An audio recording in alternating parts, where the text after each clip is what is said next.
Bien-aimé, je bénis le Seigneur pour la grâce qu'il me donne encore une fois de plus de venir en ce début de semaine pour partager la parole de Dieu avec toi.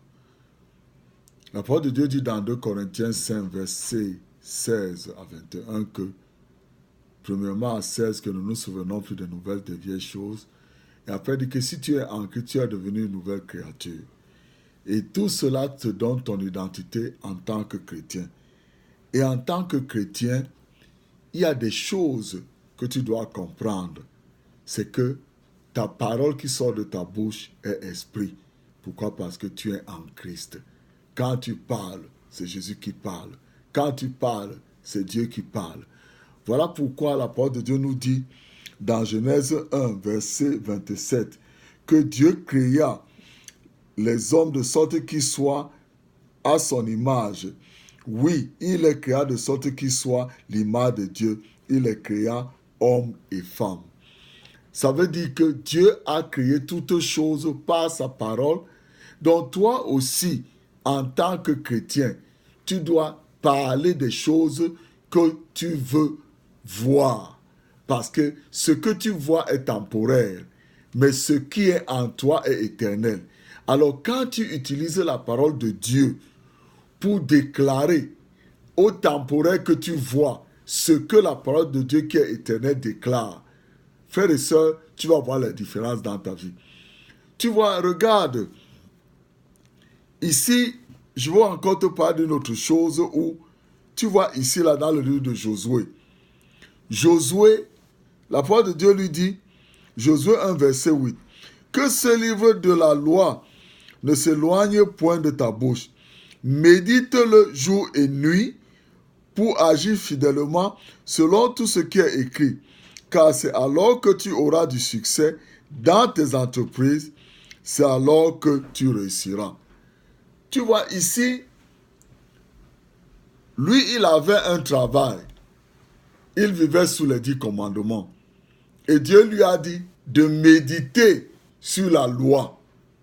Mais nous, aujourd'hui, toi et moi, Dieu nous demande d'être renouvelé par l'esprit de notre intelligence. Comment tu peux être renouvelé? Ça veut dire que tu dois déclarer que tu es une nouvelle créature. Ça veut dire que tu dois savoir que Jésus-Christ de ses meurtrissures, tu as été guéri.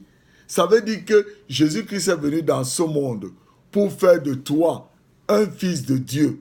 Pas selon tes habitudes, pas selon tes œuvres, mais selon la volonté de Dieu.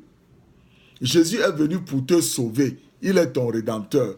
Voilà pourquoi cette année, la parole que le Seigneur nous a donnée dans le livre d'Ésaïe, c'est que je suis l'Éternel, ton Dieu, ton rédempteur, qui t'apprend à profiter et qui te montre le chemin que tu dois suivre.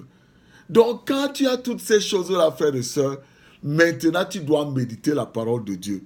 Voilà pourquoi la méditation de la parole de Dieu est très importante pour toi et moi. Voilà pourquoi je vais te conseiller d'avoir des feuilles comme ça, là.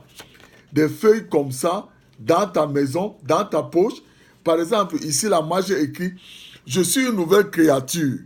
Je suis la justice de Dieu en Jésus-Christ.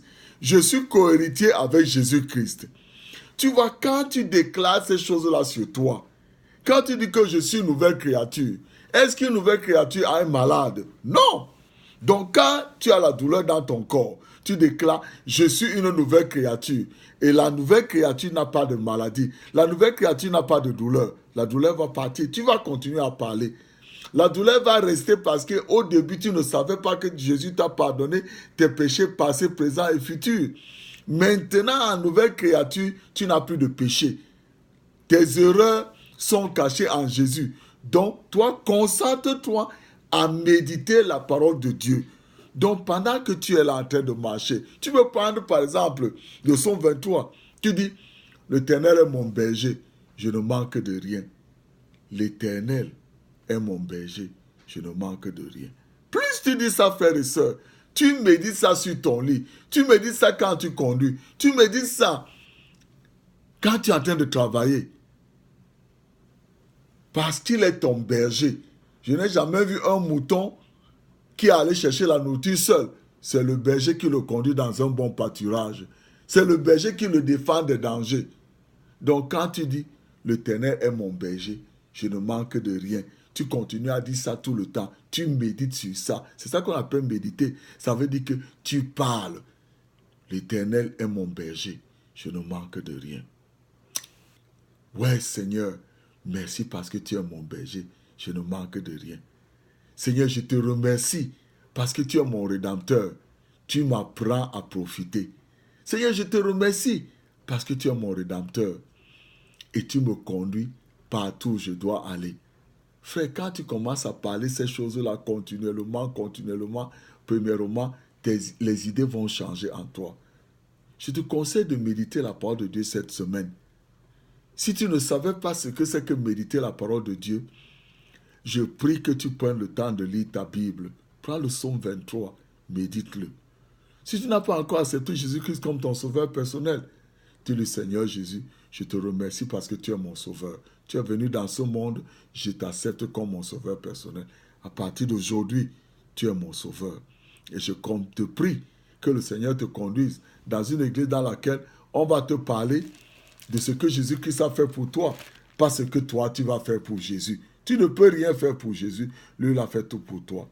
Que le Seigneur te bénisse cette semaine. Je te couvre avec le sang de Jésus, le sang de Jésus qui crie bénédiction, toi et ta maison. Que le Seigneur te bénisse au nom de Jésus.